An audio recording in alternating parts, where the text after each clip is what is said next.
こんにちは。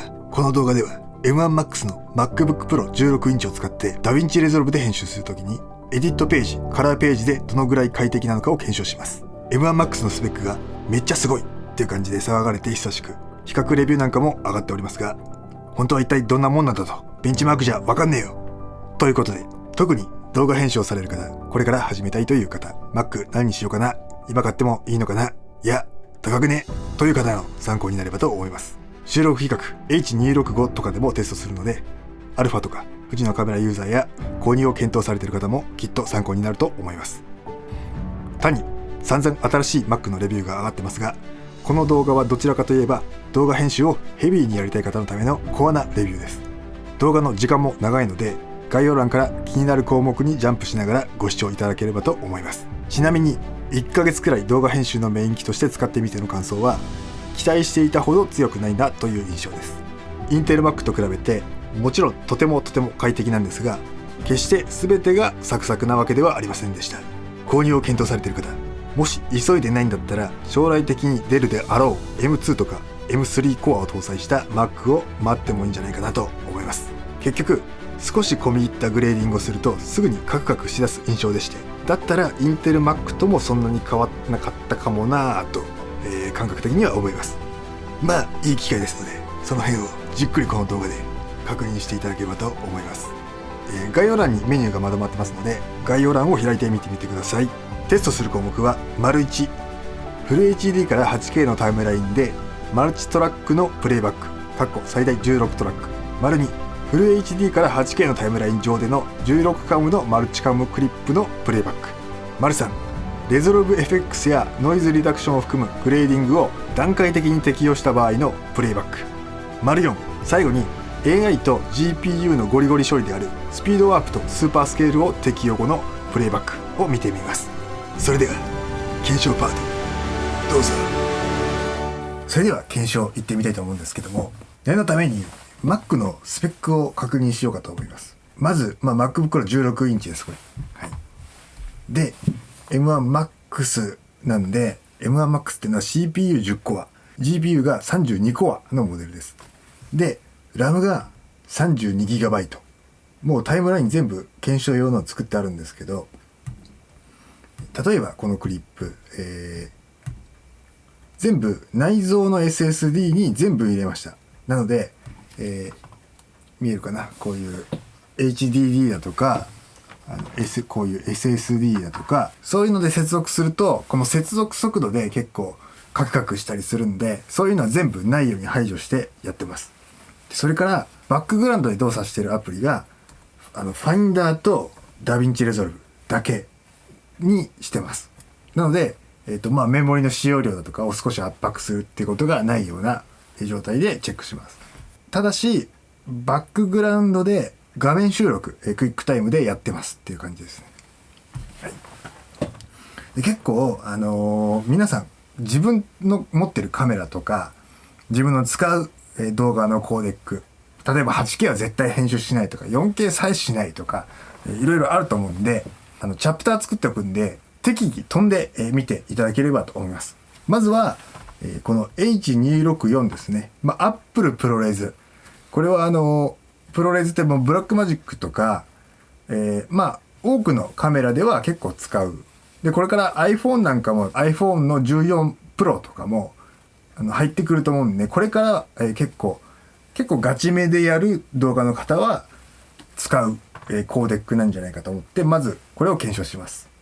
で、MacBook Pro の M1 Pro と M1 Max チップは専用の Apple ProRes アセラレーターが入ってるんですよ。だから強いんですよ。8K とかも編集にもっていうところがあるんで、まずは多分おそらくプロレスが一番快適度、タイムラインの最高解像度で最高スペックを出すにはプロレスが一番早いと思うんで、それから結構動画の人はメインで使うであろうっていうところで、まずプロレスをいきます。次は H264 の8ビットの 4K ですね。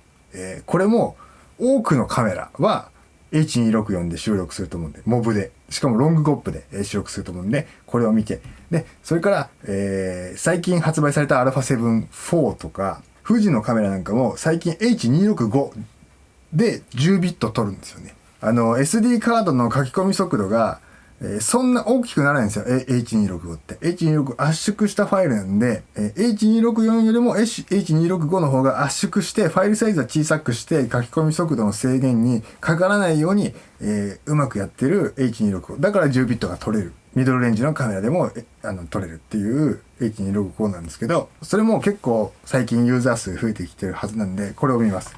で、それから 8K を見ます。プロレズ 422HQ。で、この 8K のファイルは、アーサーミニのプロレズ HQ の 4K で撮ったやつを AI のコンバーターで 8K にしました。それで使います。レッドのローとかじゃないです。はい。すいません。そこは。最後にアーサーミニの12ビットシネマ DNG ローっていうのが撮れるんですけど、B ローじゃなくてごめんなさいって感じですね。でもシネマ DNG ローは FP もそうだし、もう少しファイルサイズが大きくて重いローファイルですね。それで、最後に見るっていう感じでいきたいと思います。はい。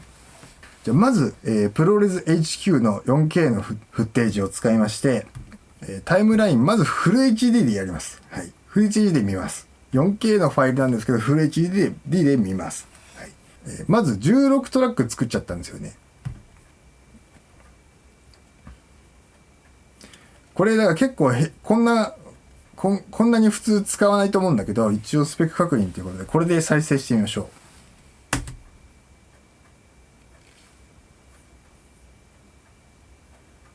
9.7fps。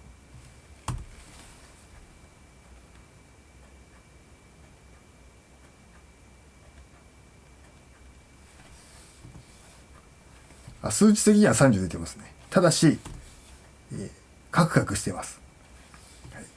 まあ、16トラックさすがにやりすぎたかなっていうところで、一気に8まで減らしましょう。8トラックにしてみます。まあ、8トラックでスムーズに動作するっていう感じになりますね。はい。それでは、マルチカムクリップを作ったんで、しかもそれが16カムのマルチカムクリップ。まあ、音楽と同期するとか、まあ、こういうのね、多分使う時あると思うんですよ。マックス、表示できるマックスのアングル数なんですけど、16トラックっていうのが。これで見てみましょう。数値的には28から30出てますけども、かなりカクカクいってるんで、ちょっとこれは厳しいかな。プロレス HQ422 4K16 カムは同時に再生するのは厳しいかな。なので、タイムラインプロキシモードを一気にクォーターレゾリューションにします。はい、クォーターレゾリューションでもちょっと厳しいかなっていう、感じでございます。そしたらですね、タイムラインの設定を一旦、4KU1HD ですね。こちらに、してみましょう。それで、先ほどフル HD の時には、8トラックまでスムーズだったんで、もう一回見てみます。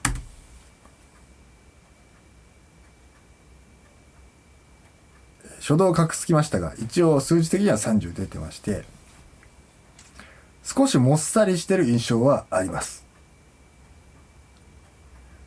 少しカクついてますね。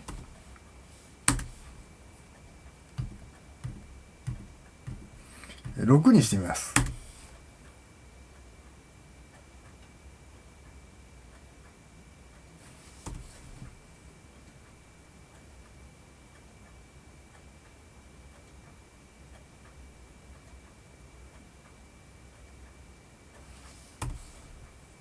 ちょっともっさりしてますね。これ 4K のタイムラインの設定が、元のファイルは40962304なんで、これにちょっと合わせてみましょうか、4K を。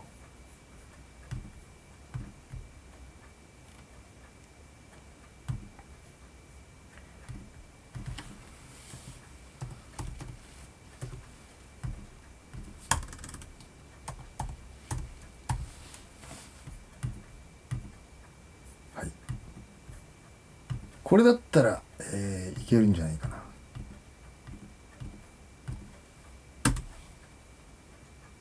あ、出ましたね。やっぱりこう微妙にタイムラインの解像度と元々のフッテージの解像度が変わると、カクカクするっていうことになりました。これでしたらタイムライン上で、再生できてます。8トラックが、スムーズな限界かなという感じでございます。はい。それではもう一度、タイムラインをフル HD に戻しまして、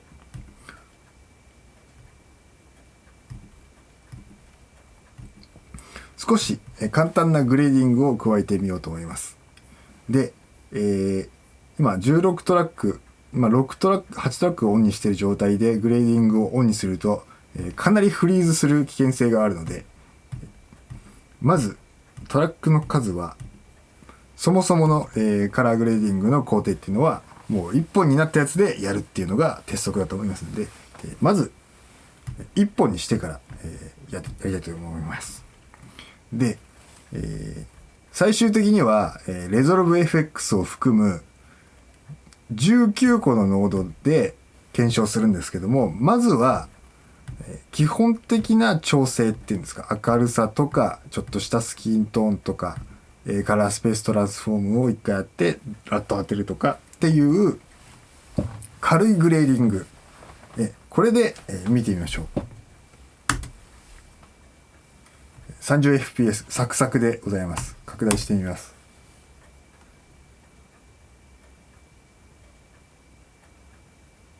はい、サクサクな感じでございます。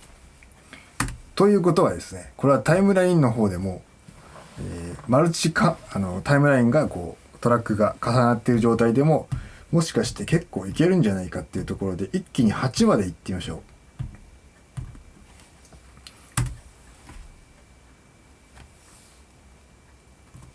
はい。おおむねスムーズな感じでございます。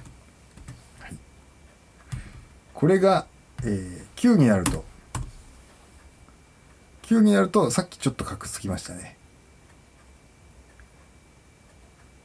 8から9ぐらいが、ちょうどいい、感じなんじゃないかなと思います。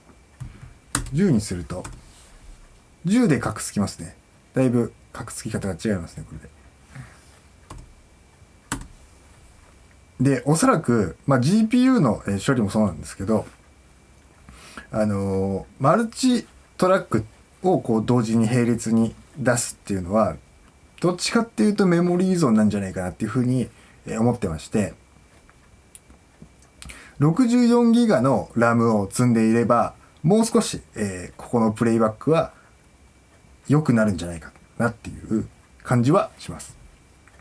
一応フル HD のタイムラインで軽いグレーディングの場合は8トラック、9トラックあたりが、いいところかなっていう感じですね。はい、それではですね、マルチカムクリップも、軽いグレーディングを適用した状態で見てみたいと思います。はい。やっぱりしんどいですね。はい。これはグレーディングなしの状態よりも、しんどいのは分かってます。はい。それでは、クォーターレゾリューションにしてみて、また見てみます。クォーターレゾリューションにしてもプレイバックは難しい。なので、プロレイズ HQ の 4K のファイルを扱うときに、結構16ハム、8トラック以上にするときは、フル HD のタイムラインで作業する場合においても、圧縮したプロキシを作るとか、しないと、のカット編集はできないですよっていうことになると思います。はい。それではですね、ノードを、レゾルブ FX を使わない、カラースペーストランスフォーム以外のレゾルブ FX を使わない、状態でプレイバックしてみます。サクサクですね。ちょっとフリッカー出てると思うんですけど、これバンカーズライトはわざとこれ絶対入れたいんで、フリッカーが出ても入れたいのでこうフリッカー出してるんですけど、はい、かなりスムーズ。この場合の、マルチカムはどうでしょうっていうところで8までいってみましょう。一気に再生。ここでやっぱりノードを増やすと8トラックではカクつきました。はい。それでは、4トラックにしてみましょう。減らしてみましょう。はい。4トラックはかなりスムーズに、いけます。はい。では6トラックにしてみましょう。6はカックつく。では5ですね。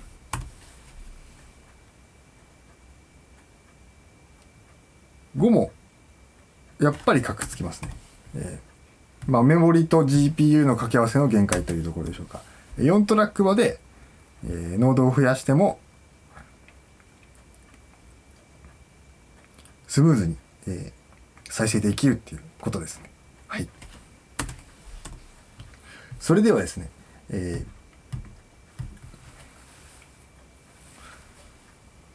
またタイムラインの設定を戻しまして、一気に今度はデフリッカーとグローとグレインを、つけてみようと思います。これで、1トラックの再生ですね。これを見てみましょう。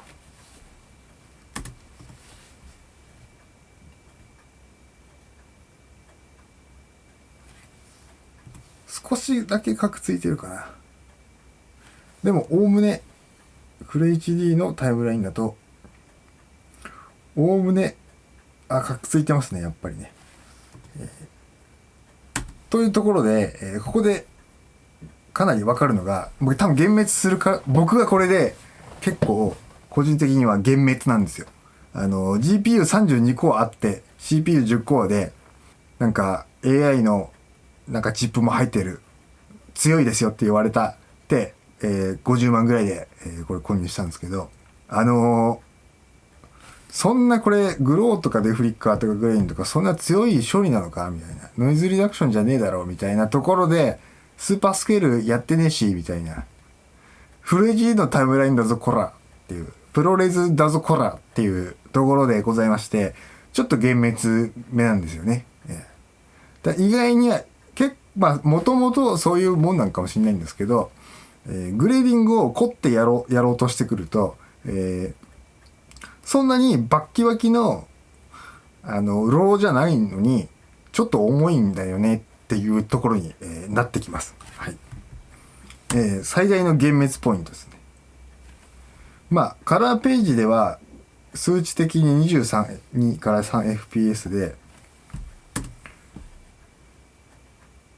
少しカクついてるけど見れないことはないので、もちろん実用の範囲ではあるとは思うんですけど、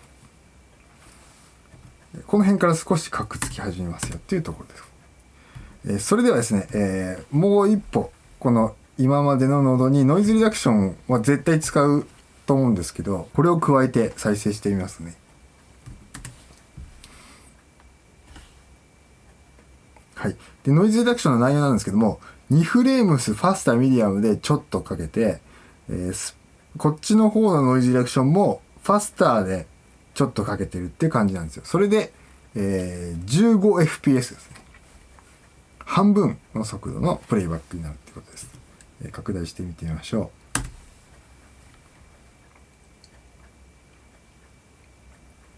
う。はい。プレイバックできないかったり、インテル Mac の時はもうこんぐらいやったら結構動かないみたいな印象だったので、その辺は強いかなとは思うんですけども、そういうもんなんだなっていうふうに、感じました。こんなもんかっていう、感じでございました。はい。で、クォーターレゾリューション、これにちょっと変えて、見てみると、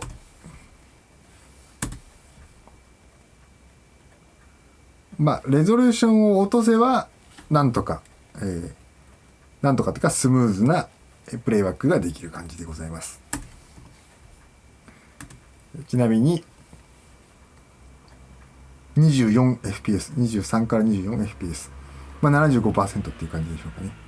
はい。ちなみにですね、レゾリューションを戻してノイズリダクションをもうちょいいい感じでかけたいなっていう時に少し強めてみますね。これで再生してみましょ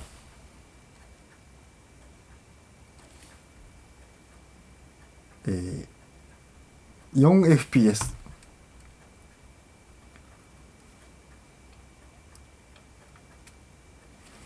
ここで画面の変更が結構時間かかってます。やっぱ重いのかな、フル HD でも。カクカクっていった、感じでございます。やっぱりノイズリダクションは結構エンハンスドとかっていうのはもう相当重いんだろうなっていう、大変な処理をしてるんだろうなっていうことが伺いますね。M1MAX をもってしても大変な処理だということでございます。はい。それではですね、タイムラインの設定を今までフル HD だったのをまた、今度は 4K の 4K ですね。4KUHD じゃなくて、恐縮なんですけども、もともと撮ったやつから全く変えない 4K っていうので、見てみようと思います。中途半端にレゾリューション変えると、思いのほかプレイバックの品質が落ちるっていうところなんで、こちらでやってみようかなと思います。それでですね、これを一旦全部オフってですね、またこの4つのノードだけで見てみようかなと思います。はい。少し、適用にちょっと時間がかかってますね。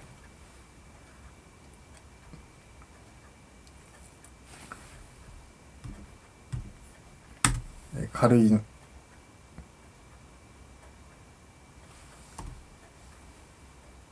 これはスムーズです。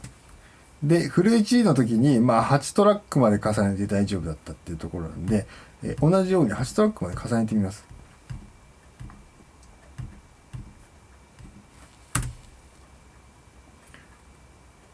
30fps、数値的には出てますが、少しだけ、書きつく印象。これはだからグレーディングを適用しない時のタイムラインの8トラックの挙動とほぼほぼ一緒っていう感じがします。では何トラックだったら大丈夫なのかっていうところで4まで減らしてみましょう。数値的には 30fps 出てます。少しもたってるような気もするけど、おおむねスムーズなんじゃないかなっていうふうに思います。ちょっと5トラックで見てみましょう。5トラックもいける。はい。6トラックで見てみましょ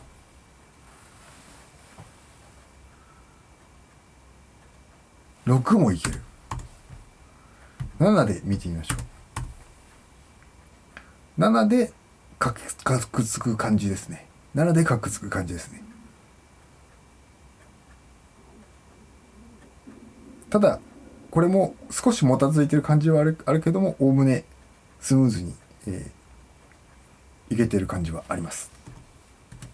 軽いグレーディングの場合は7ぐらいまではギリギリいけるっていうところです。はい。ノードを増やしてみます。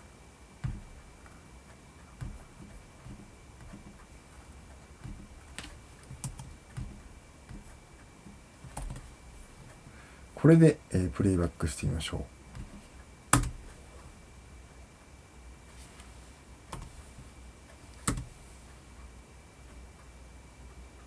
これもかなりサクサクな感じですね。かなりサクサクな感じだと思います。はい。それではですね、トラックを2トラックにしてみましょう。2トラックでも大丈夫。はい。4トラックいってみます。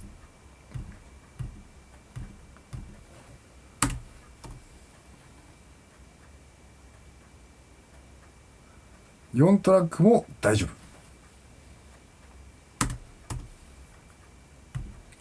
6いってみます。6で角つきましたね。はい。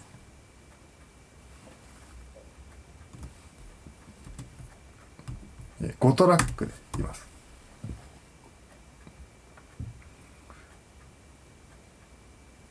5も、カクつきましたね。はい。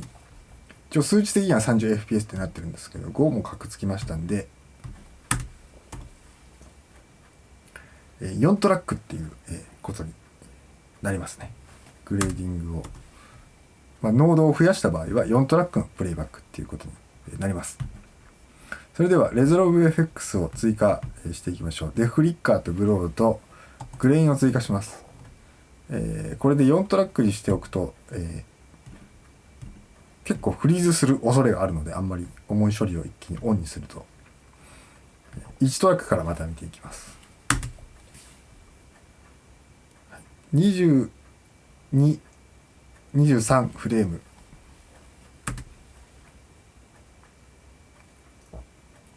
少し、もっさりするぐらいの感じでございます。おおむね、実用には問題ないんじゃないかなと思います。それではノイズリダクションの軽い、処理を加えてみましょう。ノイズリダクション加えて、動いてくれるっていうのが、救いかな。そこまでのスペックっていうことですね。4K で。はい。FPS 的には 15fps、はい、出てます。はい。という感じで、まとめると、フル HD も 4K もタイムラインの解像度、変更はそこまで、プレイバックのどのくらいできるかっていう快適度にはそこまで影響しないっていうことが分かったと思います。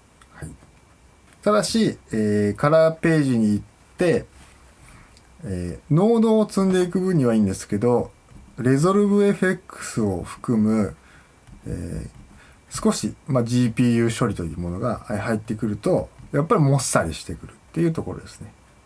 なので基本的には、カラーグレーディング、エディット終わってカラーグレーディング、そこからはエディットには戻らないっていう、レガシーなフローっていうんでしょうか、そういうものにのっとるべしっていうことですね。M1MAX になったからといって最初にグレーディングやってでそれからカット編集みたいなことは行ったり来たりっていうのはやっぱりなかなかしにくいかなっていうところでございます。はい、でノイズリダクションはやっぱり重かったと。はい、ちょっとマシになったけど、やっぱり重かったと、ということが分かりました。はい。それではですね、カラーページのノードをすべて、一旦オフにしてタイムラインに戻って今度はですね、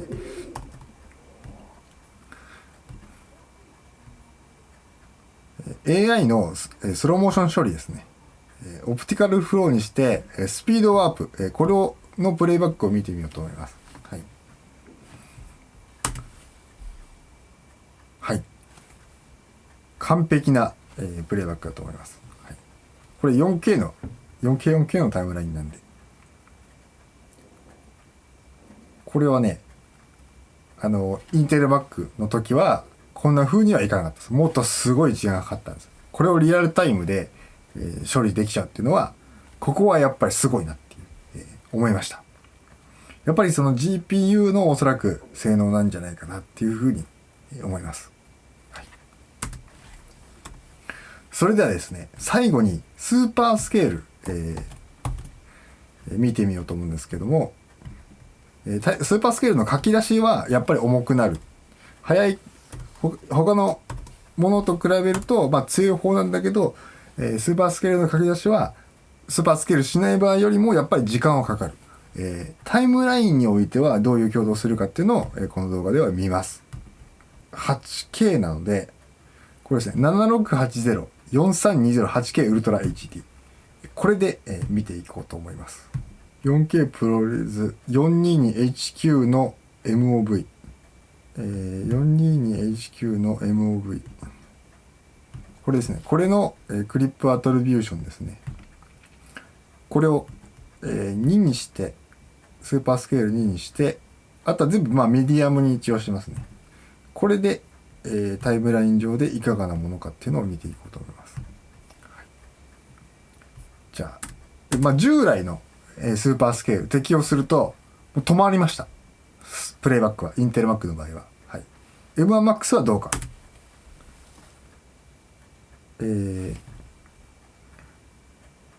数値的には 30fps 出てます。ただしやっぱりカクつく。ただこう止まったのかプレイバック一応こうカクカクでも動くのかっていう違いがあります。これもかなり驚異的なんじゃないかなと思います。もちろんかけなしの直前にスーパースケールをオンにすればレンダリング時間が長くなるだけでそれでいいんですけど、そういう使い方が最も推奨だとは思うんですけども、スーパースケール適用して 8K にして 4K を 8K にしてこれがこういう風になるっていうのは結構すごいかなと思います。はい、ちなみにこれのプレイバックレゾリューションをクォーターレゾリューションにして見てみましょう。なんと、ネイティブの再生速度がプレイバックができてるっていうことですね。快適に。すごいことだなと思います、ね。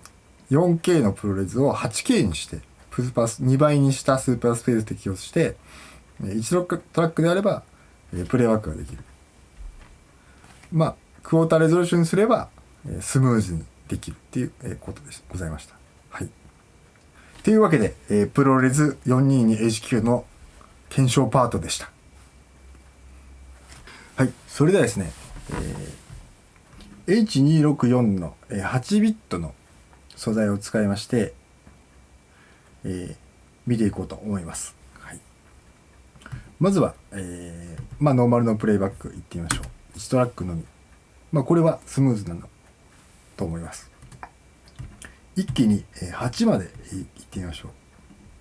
8トラックを重ねます。はい。こちらもですね、快適な動作する感じでございます。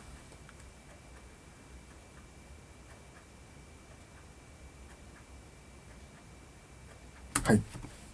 それでは、もっと増やして16トラックに、変更してみましょう。はい。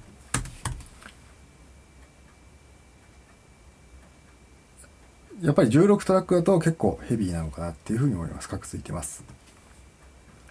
数値的には、29.97 出てますけども、実際はちょっと大変かなっていう感じでございます。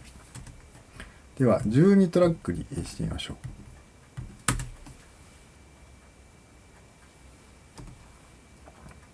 12でもやっぱり、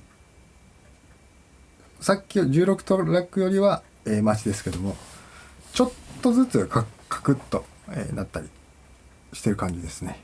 はい。それでは10トラックにしてみましょう。10もやっぱり厳しいみたいですね。はい。やっぱり8トラック。もしくは、9トラックあたりが、プロレス HQ と大体一緒かなっていう感じ。今も少しカクッとしましたけども。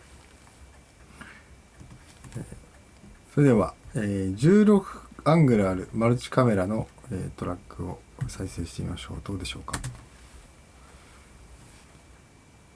ちらも数値的にやっぱり出てるんですけど、全然プレイバックは、追いついていないような形でございます。はい。タイムラインプロキシモードを思い切ってクォーターにして見てみます。これもやっぱりカクカク、だいぶしてる感じなんで、やっぱり16アングルあるのはプロキシを作んないと、しんどいんだなっていうのがありますね。16アングルのマルチカムを編集するっていう場合は、やっぱ圧縮した別のファイルを使って編集しないとしんどいんだなっていうのが、分かりました。この辺64ギガの RAM を積んだ M1MAX だったらある程度はいいかもしれないんですけど、ちょっとやっぱりあれです。難しかったみたいですね。はい。はい、それでは、4K のタイムラインで、見ていきましょう。フレジいい時も8トラックぐらいまでは大丈夫だったんで、もう一回8トラックをで見てみます。はい。初動がちょっとカクつきましたけども、おおむねそのままの速度でスムーズに再生できている感じがします。はい。それでは、16トラック、見てみましょう。16トラックはフル HD でも大変だったんで、おそらくやっぱりカクカクすると思うんですけども、はい、カクカクしてますね。29.97 って、これが数字がはっきり言って全然信用ならない感じですね。マルチカメラの時は。おそらく12も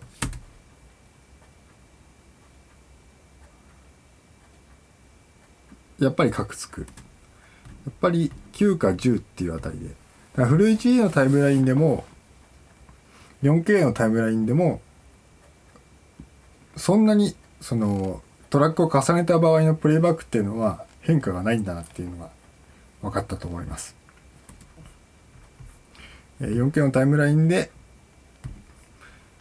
16アングルあるマルチカムのトラックを見てみましょう。こちらもやっぱり惨憺たる感じ。はい。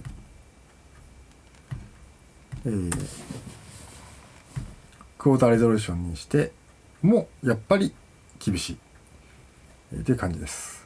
はい。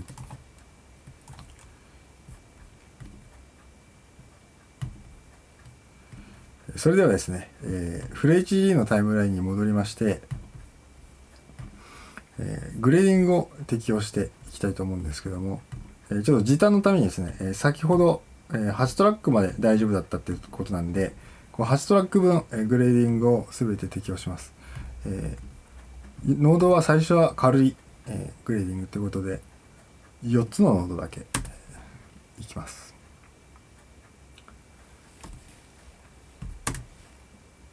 かなりスムーズですね。でやっぱり簡単なグレーディングだったら全然余裕でいけちゃうっていうことです。はい、じゃあノードを増やしてみましょう。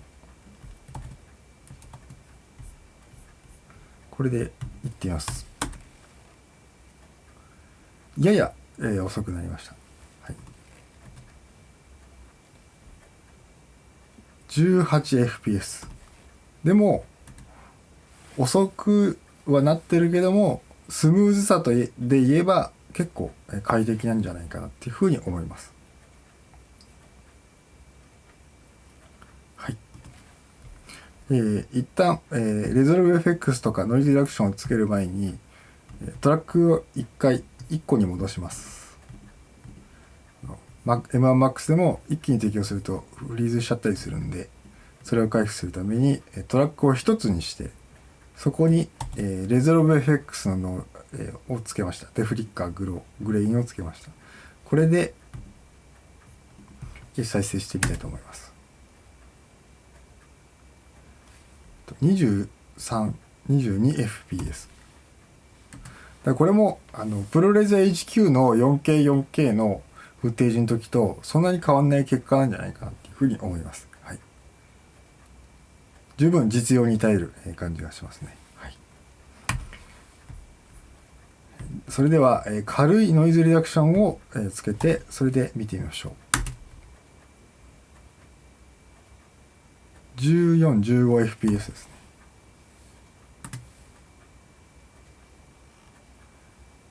だいぶ遅いんですけども、これももっさりするんだけど見れないことはないっていうことですね。はい、ちょっと、ベターとかにして少し、ノイズリダクションを強化してみます。それだと 9fps っていう感じですね。これも見れないことはないっていう感じですね。遅くはなるが。レゾリューションをクォーターにしてみます。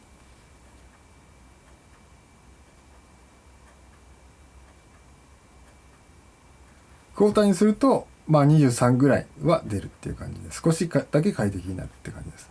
はい。はい、それでは、今度はグレーディングの確認の方、4K のタイムラインでやってみようと思います。それでは軽いノードを適用して、4つだけ適用してプレイバックしています。これは大丈夫ですね。はい。スムーズに、再生できてます。そこからノードで適用しない、グレーディングしない場合では8トラックまで大丈夫だったんで、これで再生してみましょう。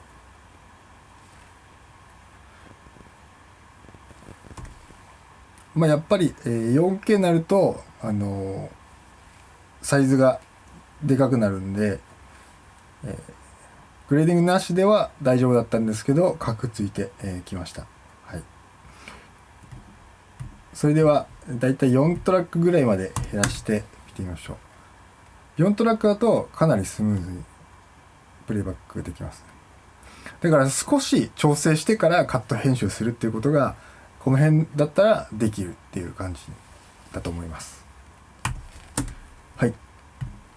それではですね、ノードを増やしてみましょう。4トラックの状態で。これで再生すると、13、12、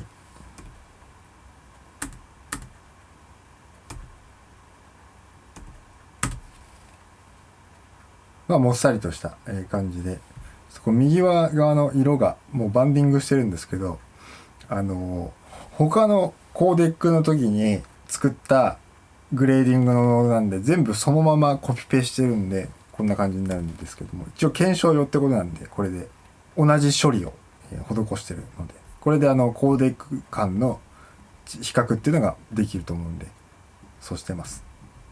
一旦タイムラインのトラックを全部減らしまして、これで、レゾルブ FX、デフリッカー、グロー、グレインをつけてみましょう。これで再生してみます。これで 11fps、10fps ですね。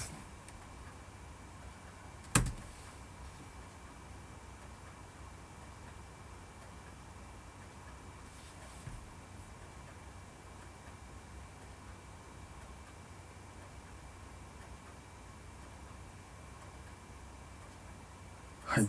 もっさりとした動きですけども、そういう感じでございます。では、ノイズリダクションつけてみましょう。ノイズリダクションが、まず軽い方のノイズリダクションをつけてみましょう。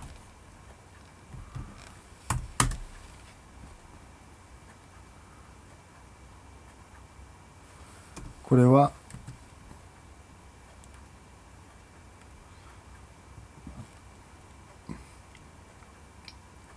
5656fps。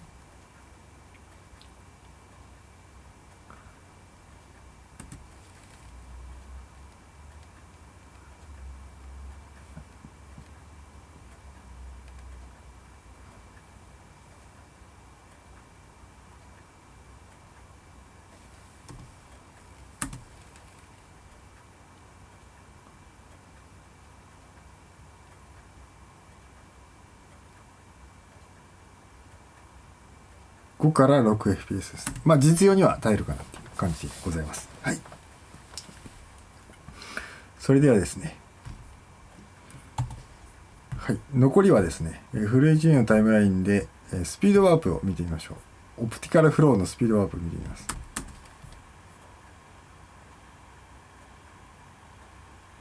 これもですね、結構かなり、ね、そのまま快適にオプティカルフロー、スローモーションが生成されている感じがします。やっぱりこの辺で GPU 強いなっていうのを感じますね。はい。これ 4K でオプティカルフローを見てみましょうか。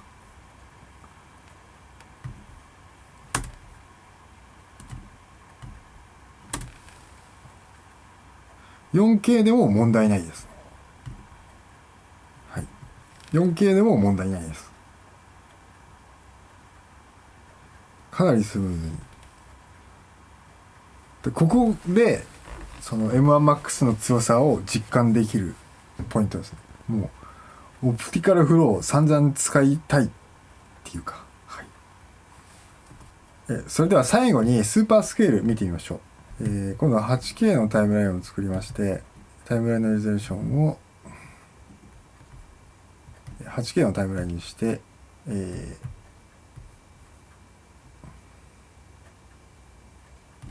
クリップアートリビューションからスーパースケール2倍で見てみます。これでいきます。8K にするとちょっと書きつきますね。 H264 から 8K はちょっと書きつきますね、一つのトラックでも。これもだからプロレス HQ とほぼほぼ全ての結果においてニアリーイコール H264 も、はい、ニアリーイコールな、結果だったと思います。はい、はい、それではですね、トラックを8個重ねたのでプレイバック見てみましょう。はい、17.7 っていうふうに出てます。8トラックは、やや厳しい感じでございます。まあちょっと快適にはプレイバックはできないですね。4トラックに減らします。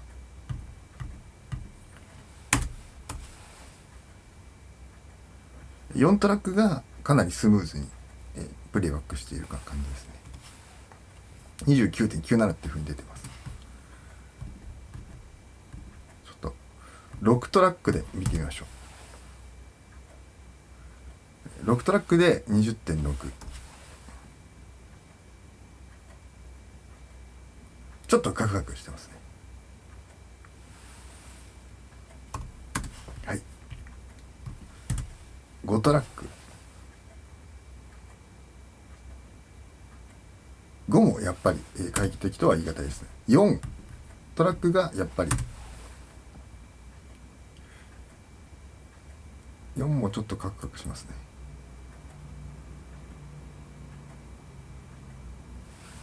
それでは2トラックに減らします。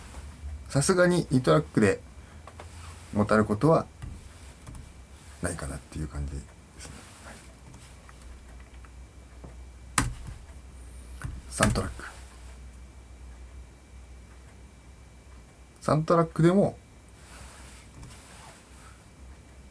快適にスムーズにプレイバックできている感じがします。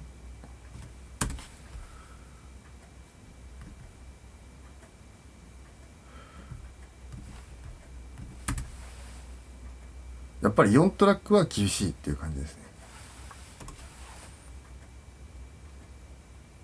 はい、それでは、16アングルのマルチカムトラックを作ったんで、これは、どうでしょうかっていう感じで見てみましょう。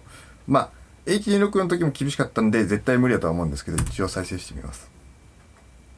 5fps でもう全然動かないような、ほとんど動かないような、ちょっとずつしか動かないような感じでございます。はい、これを、一応タイムラインプロキシモードをクォーターに変更して見てみましょう。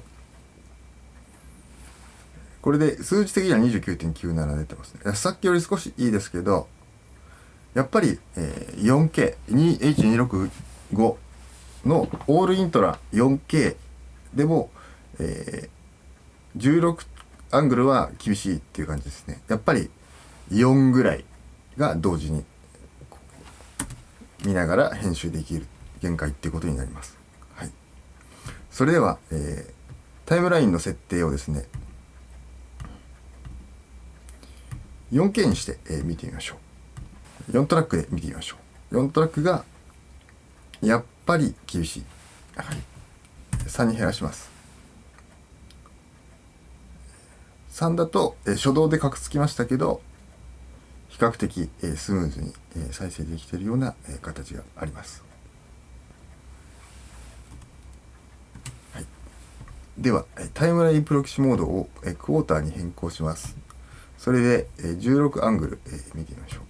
まあおそらく、フル HD の時と変わらない結果だと思うんですけど、まあ、数値的には出てますけども、プレイバック的には全然追いついてきてないっていう感じなので、H265 は同時にはまあ3か4が限界だっていうことですね。はい、それではですね、軽いグレーディングを適用しまして見ていきたいと思うんですけども、先ほどの、プレイバックでは3トラックまで大丈夫だったんで、おそらく、こちらも大丈夫だろうと思います。はい、スムーズな再生ができている感じです。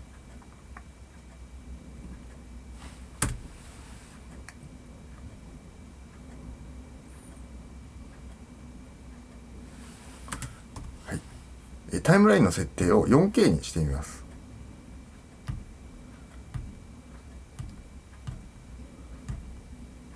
これで見てみましょう。 4K でも3トラックまでだったら、4つぐらいの軽い調整でしたら、大丈夫っていう感じでございます。はい、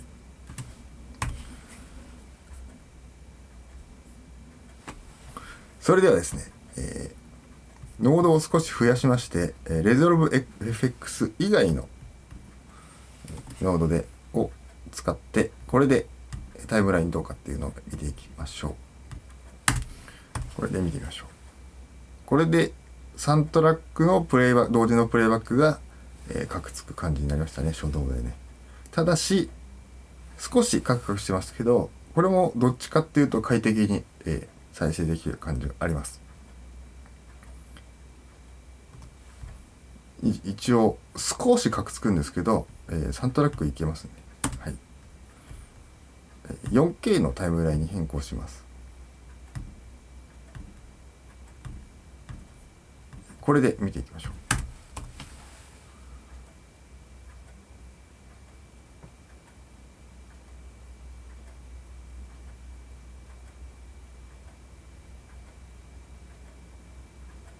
4K だとちょっとカクつきますね。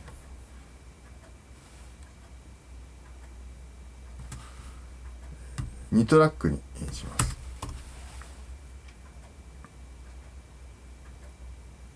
4K のタイムラインにすると、グレーディングを適用し始めると、フル HD と 4K の差がおそらく処理するスピードが変わってくると思うんですけど、4K にすると変わるんだなっていうところです。はい、それでは、1トラックのみの再生にしましょう。これでやっと、スムーズになったかと思います。なので、ヘビーにグレーディングをする場合は、やっぱり M1MAX においても1トラックのみが、快適にプレイバックっていうかグレーディングをヘビーにできる作業できる限界だっていうことになると思います。はい、それではですね、Resolve FX デフリッカー、グロー、グレイン、これを適用して、数値的には35っていうふうに赤ポチでなんかなってるんですけども、このぐらいだ、半分ぐらいの速度、15fps ぐらいの速度になってますね。はい、それではノイズリダクション、軽いノイズリダクションを追加してみます。これで、プレイバックをしてみます。5から 6fps になってます。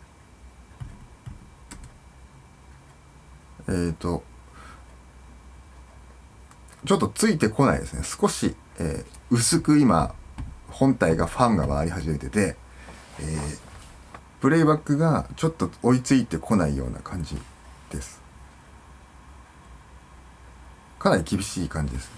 なので 4K のタイムライン H26510 ビットはここまでノイズリダクションを含む19個のノードをつけるとちょっと重いかなっていうふうに思うと思います。5fps 出てて、ついてくるのがちょっと今までで一番重い感じになっています。はい。なのでこのぐらいギリギリできるかできないかの、処理っていう感じになりますね。はい、ちょっと動作がもう追いついてこない。で、Mac のファンが回ってきている感じがあります。それでは、スピードワープ、見ていきましょう。スピード半分でオプティカルフローのスピードワープにしました。これで再生見てみます。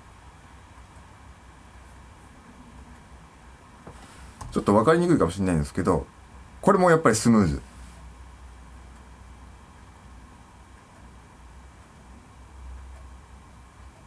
H265 もスムーズにプレイバックできている感じです。これもだから強力さを感じれる部分かなと思います。それではタイムラインの設定を 4K にして、それでまたスピードワープ見てみます。4K でもかなりいけてる感じです。はい。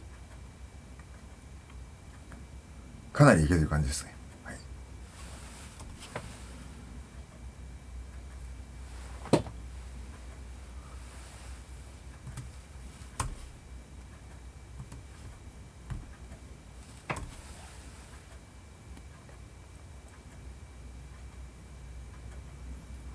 かなり、スムーズに、いけてる感じにあります。はい。それではスーパースケールの方を見ていこうと思うんですけども、タイムラインの設定を、8K にしまして、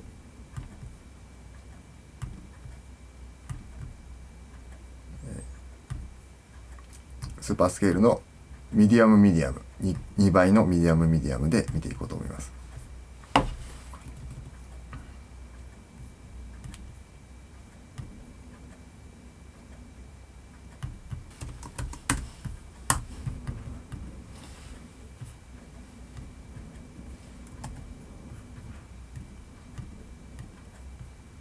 はい、それでは再生します。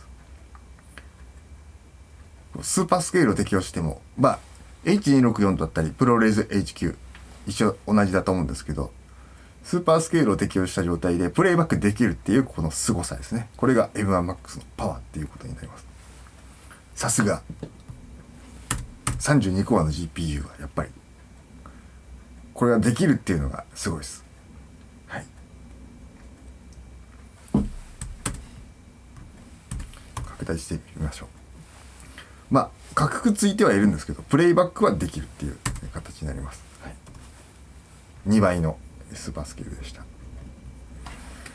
はい、それではですね、プロレーズ HQ の、Apple プロレーズ HQ の 8K のフッテージで、8K のタイムラインを作ってみました。はい。いよいよ真骨頂っていう感じだと思うんですけど、これのプレイバックを見てみましょう。まず1トラックのみ。初動がちょっと変な風になりましたけども、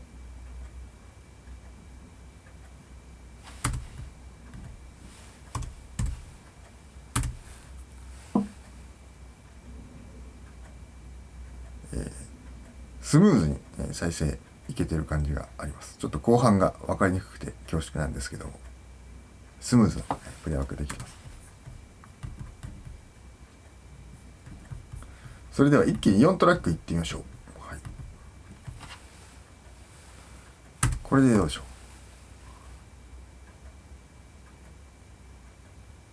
う。4トラックでも、スムーズですね。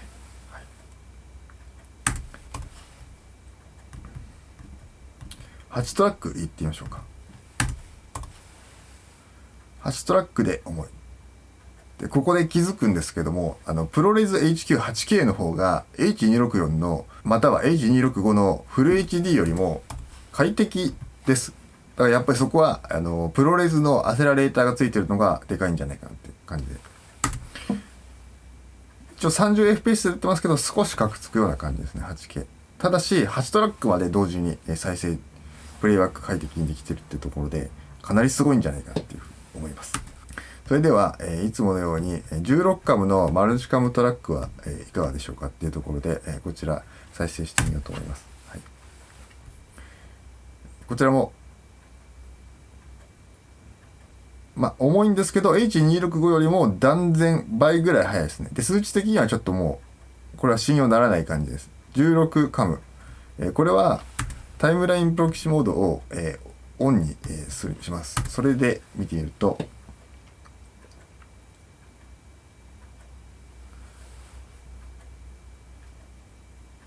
やっぱりもっさりするんで8トラックぐらいが限界かなっていうところに、なります。はい、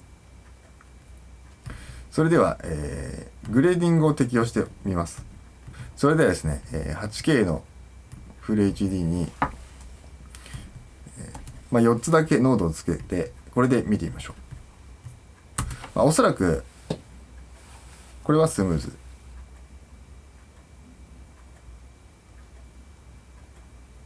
スムーズですね。はい、じゃあさっき8トラックまでいけたんで、8トラックに、してみます。はい、それでは8トラックで見てみます。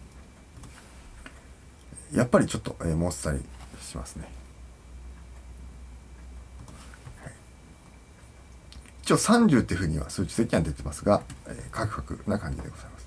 半分ぐらいかなっていう感じです。4だったらどうか。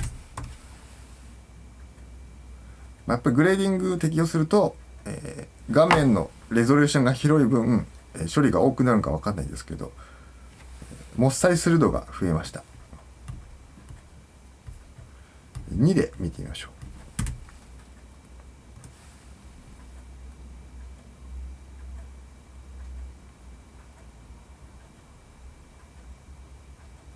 う。2でも厳しい感じがありますね。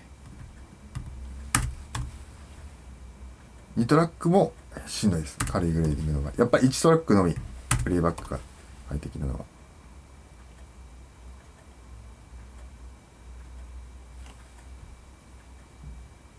1トラックもちょっとカクカク、さっき大丈夫だったんですけど、今はカクカクしてきました。カラーページで見てみる。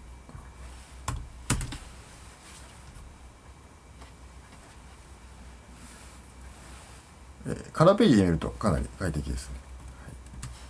はい、カラーページで見るとサクサクなんで、カラーページで見てみます。はい、カラーページで見ると2トラック大丈夫です。カラーページで見るとトラックを2トラックにしても大丈夫。はい、4トラック。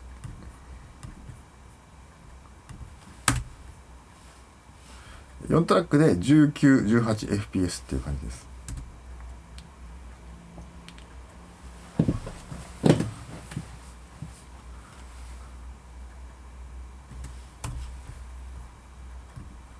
8トラックにしてみます。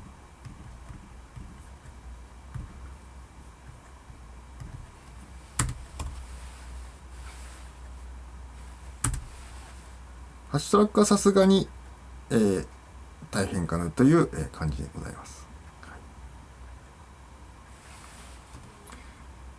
ただし 8K で軽い処理をすれば少しトラックを重ねても結構プレイバックできるっていうところで、この辺はかなりすごいなってやっぱ思いますね。やっぱプロレスが強いのか GPU が強いのかわかんないんですけど、はい、じゃあノードを増やして、レゾルブ FX 以外のノードでいってみましょう。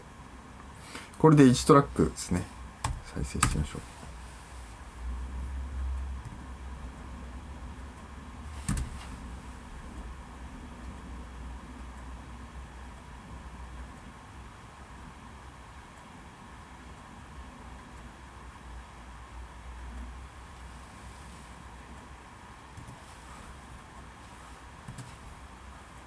12、3から10、13fps ぐらい出てます。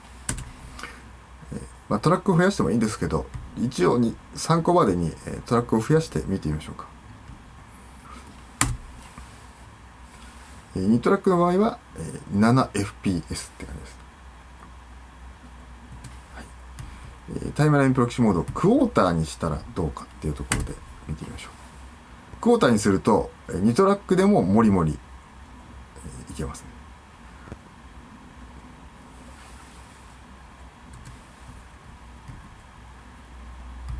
それでは、トラックを、数を戻します。1トラックにして、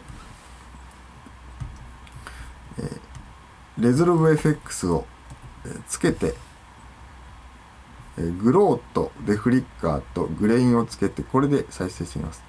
で、今またファンが回ってきました。はい、やっぱりこう、レゾルブ FX がついてくると、結構、もっさりしてくる感じがありますね。はい、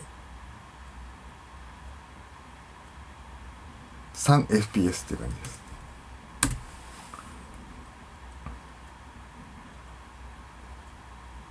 で、プレイバックまでのラグもかなり長いですね、もう。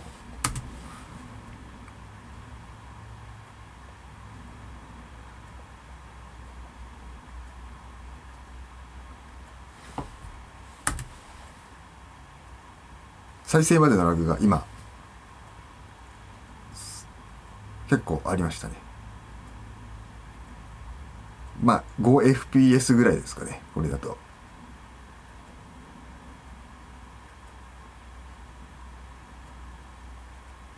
はい。まあ、3、4fps っていう感じでございます。ちょっとノイズリダクションをつけ始めると、多分動かなくなる軽いノイズリアクションつけてもこれだと見れなくなる可能性がもうありますね。でファンが薄く回ってます。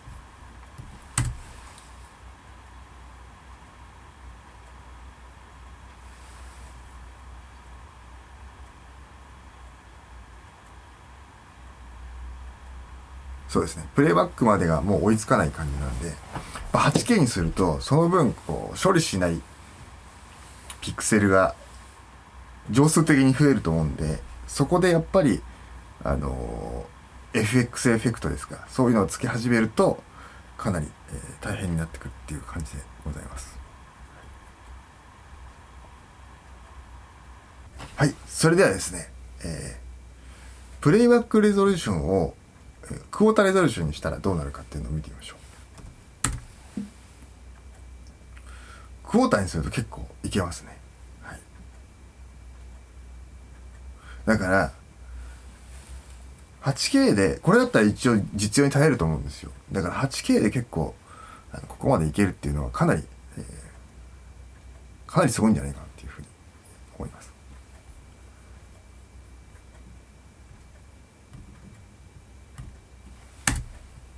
ただこうプレイバックはちょっと追いついてこないんで、快適かって言われると、全然快適じゃないですね。こういうシークバーのこの追いつき加減っていうのが全然追いついてこない感じがあります。はい、それではですね、50% にしてオプティカルフローのスピードワープで見てみようと思うんですけども、プレイバックすると 6.3fps なので、これ10代のインテル Mac の場合は、もちろんモデルによるんですけど、スピードアップもかけると止まっちゃってたぐらいのところなんですけども、これは 8K で結構見えてるっていうのがあります。はい。遅いですけどもプレイバックできてるっていうところがあります。6.3。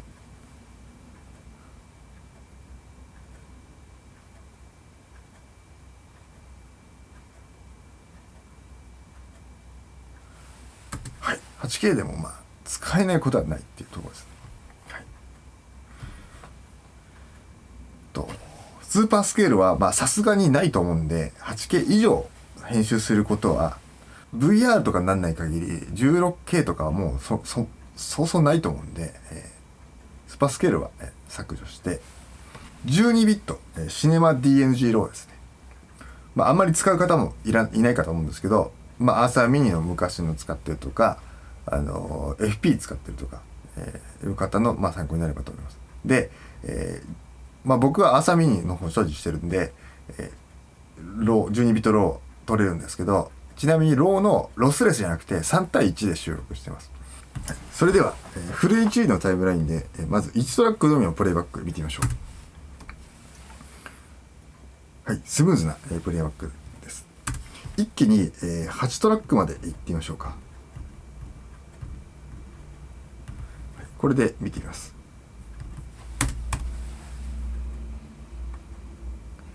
8トラックでも、スムーズな、プレイバックができている感じがあります。それでは、10に増やしてみます。10で、少しもたつきましたね。はい、9トラックで、見てみましょう。9トラックでも、9トラックは大丈夫そうだな。少しカクってなったりしますけど、おおむね快適な、プレイバックができてます。30fps っていう風になってます。少しもっさり。9が限界っていう感じですね。8トラックまでシネマ DMG ローの12ビットは8トラックまで重ねて快適にプレイバックできるっていうことが分かりました。それでは16カムのマルチカム、見てみましょう。見てみます。5fps で、30っていう風に今なりましたが、28から30っていう風に出てますけども、やっぱり重いですね。これタイムラインプロキシモードクォーターにすると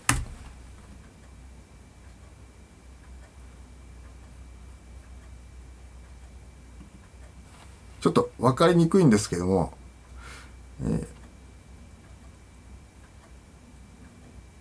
5fps ぐらいの感じで全然編集できない感じです。はい。それではですね、4K の方のタイムラインで見ていきましょう。フル HD の場合は8トラックまでいけたんで、8トラックの再生見てみましょう。8トラックまでフル HD の時と同じように快適にプレイバックできている感じがあります。拡大してみると、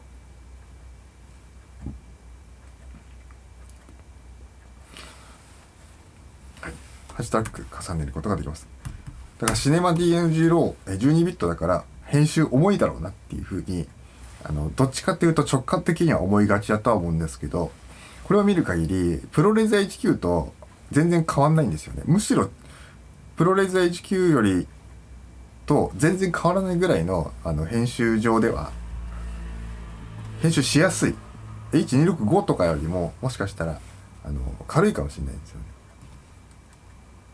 4K で8トラックまで、9トラック今やってましたけど、ちょっとだけカクつく9トラックで、だ9か10ぐらいがギリギリっていうところ、ちょっとカクついてますね。8トラックまでは、できるっていうところでございました。はい。それでは、マルチカムですね。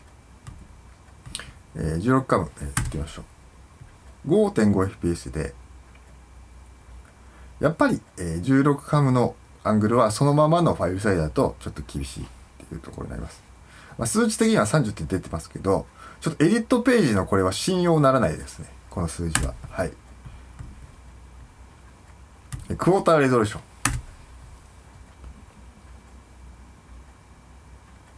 クォーターレゾリューションでもちょっと動きが小さくて見えにくいんですけども、やっぱり、快適ではないですね。8までが限界だっていうことで、いいと思います。はい。それではですね、カラーページに戻りまして、4つだけノードをつけてみましょう。軽いグレーディングの処理をしてみました。これでプレイバック。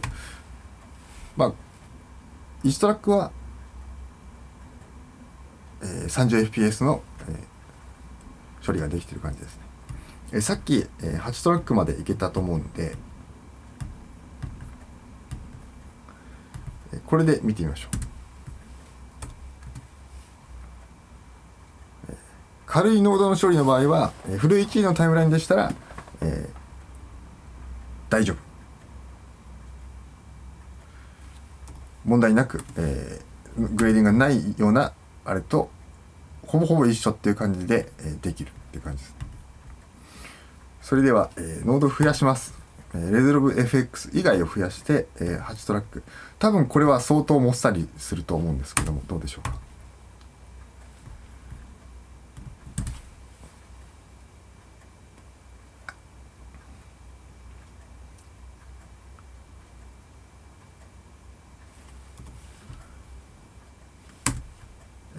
17fps。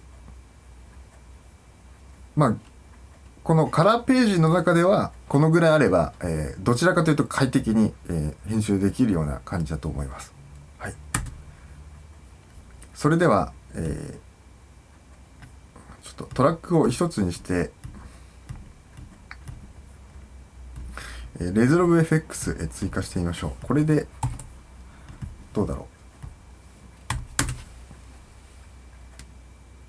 これもさっきと変わんないぐらい結構、1トラックのみにしたんで、これもスムーズ、遅くなりますけどスムーズにできてる感じがします。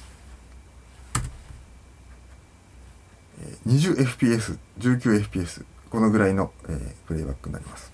はい。はい、ノイズリダクションつけてみます。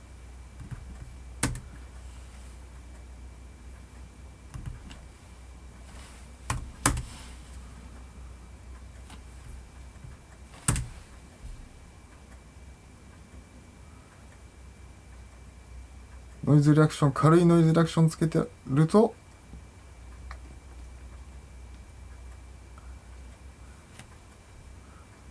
このぐらいのスピード。13、14fps っていう風になってます。なので、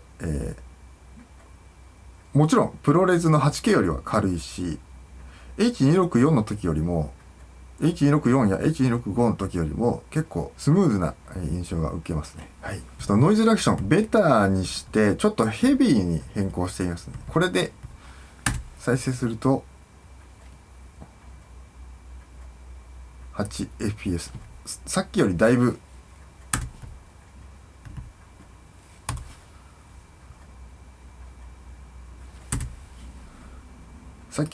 遅くなりましたが、ちょっと重いやつでもまあできなくはないかなっていう感じですね。タイムラインのクォーターレゾリューションにします。これで見てみましょう。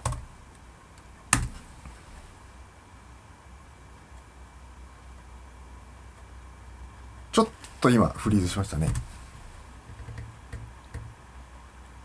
ちょっと今、止まってしまっています。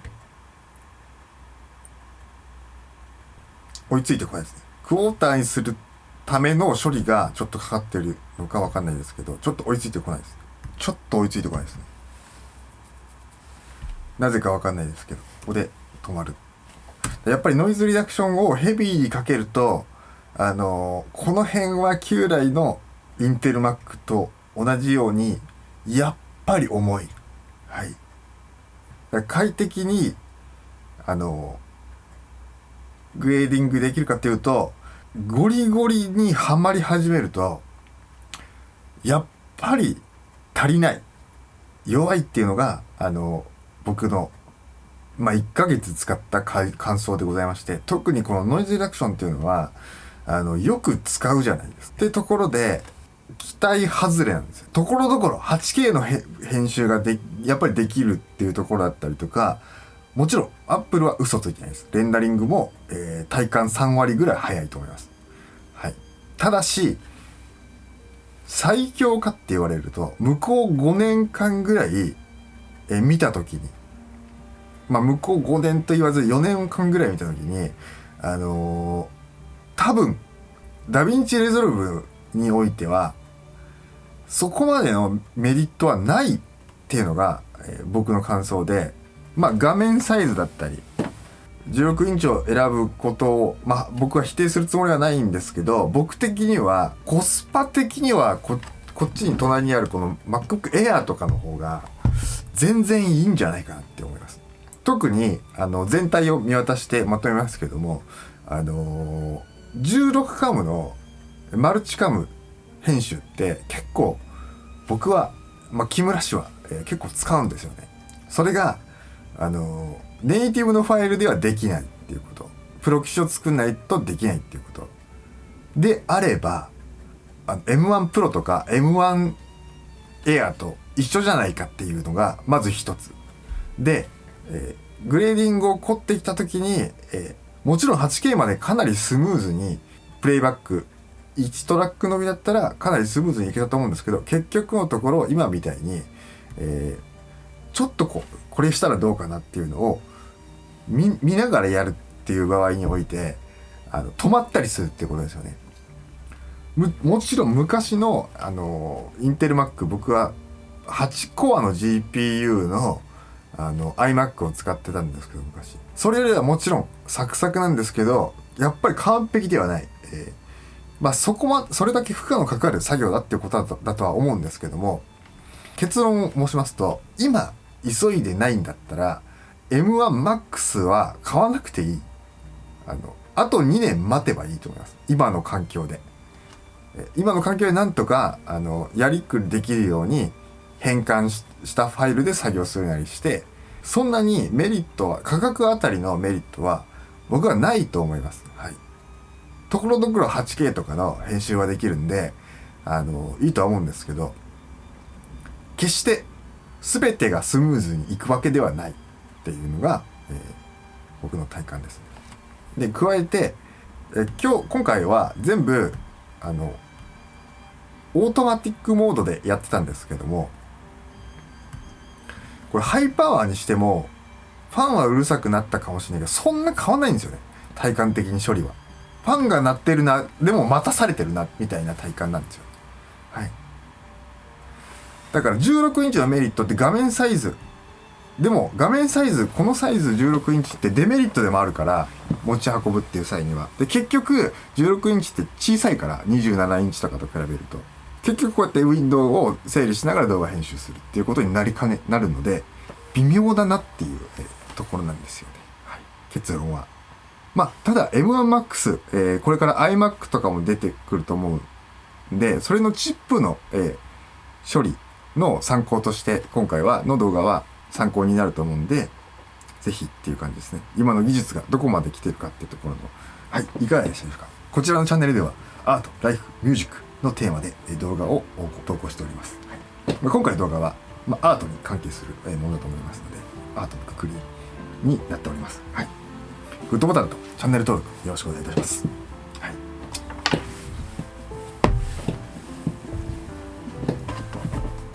それではまた。